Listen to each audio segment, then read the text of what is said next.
Y no es justo de que Jesús haya hecho semejante sacrificio para que nosotros estemos deshonrando su nombre, estemos tirando por la borda el Evangelio de Jesucristo.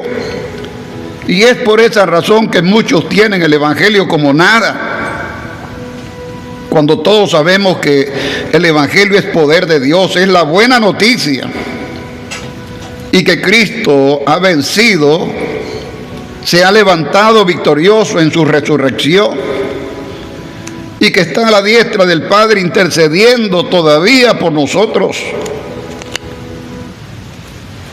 Dice el Señor en el libro de San Juan, capítulo 1, verso 29.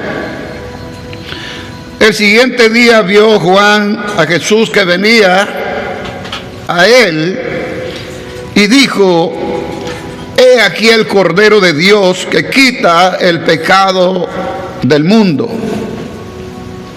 Una expresión extraordinaria de aquel hombre, Juan el Bautista. He aquí el Cordero de Dios que quita el pecado del mundo. Pero esto es si el hombre quiere arrepentirse. Esto es si el hombre voluntariamente quiere cambiar, porque de eso se trata. Porque la oferta de Dios de salvación para los grandes y los pequeños, para los pobres y los ricos, es la misma oferta, no cambia. Pero nosotros tenemos que pedirle al Señor que nos haga diferente. Aquel hombre principal, aquel hombre importante, Nicodemo, famoso entre el pueblo de Israel, allá en lo profundo de su corazón sabía que necesitaba la salvación y que toda su fama, su fortuna no podía pagar la salvación. Un día fue de noche a Jesús y le dijo: Maestro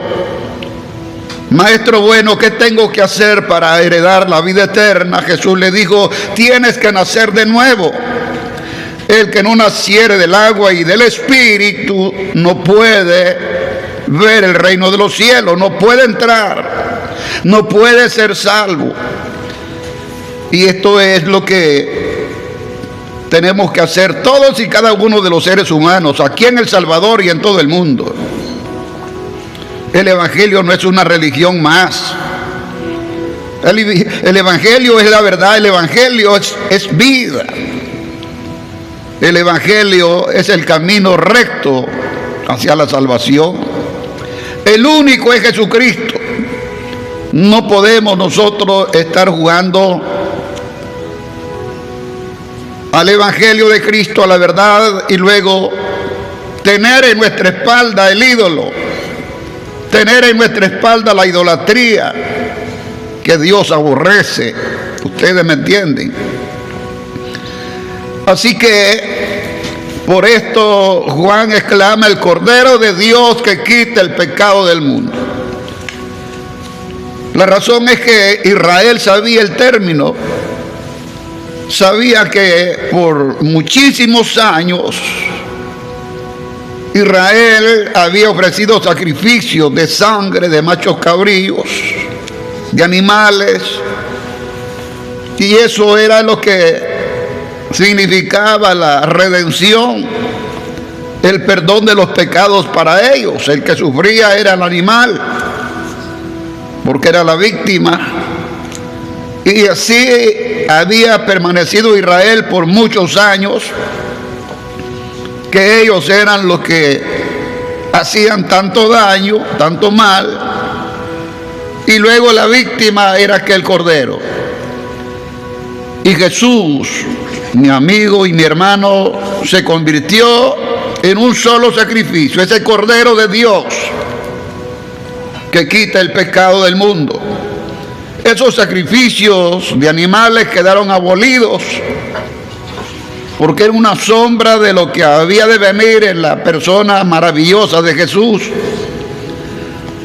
Ahora que Jesús ha venido y ustedes saben todo lo que Él ha hecho por nosotros, por los viles pecadores, cada uno de nosotros, y que hoy estemos nosotros siendo la causa de que otros no crean en Jesús, siendo nosotros la piedra de tropiezo para muchos. No es justo que se haga eso, señores. ¿Somos o no somos? Juan exclamó y dijo: he aquí el Cordero de Dios que quita el pecado del mundo.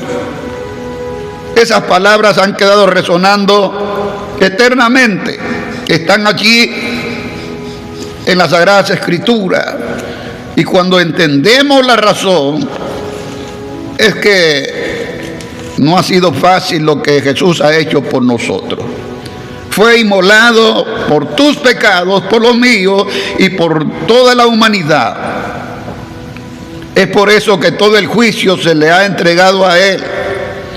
Él juzgará este mundo perverso, maligno.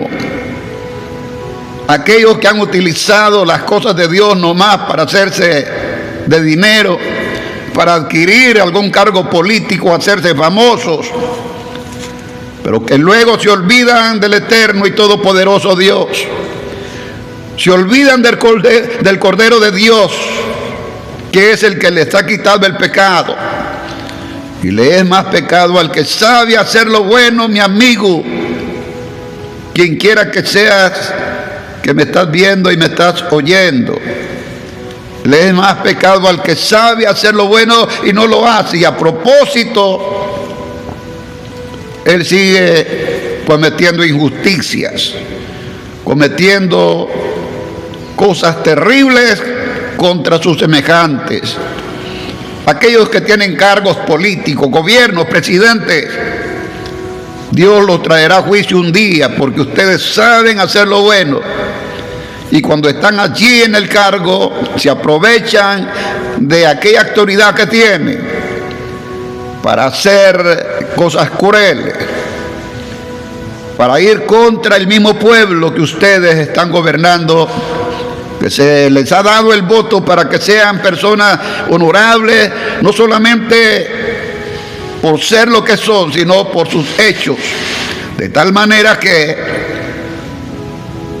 ese Cordero de Dios que hoy sigue siendo Salvador, que hoy sigue siendo Redentor, un día se sentará en su trono de gloria y juzgará a cada uno según sea su obra.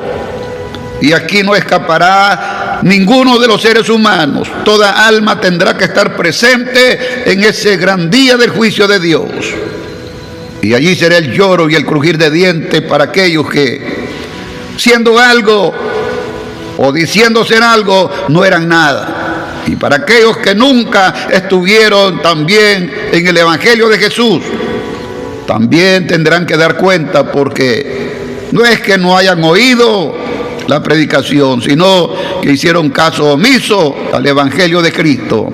No les importó el sacrificio de Cristo, les importó más el pecado, el amor al dinero, que la Biblia dice es la raíz de todos los males.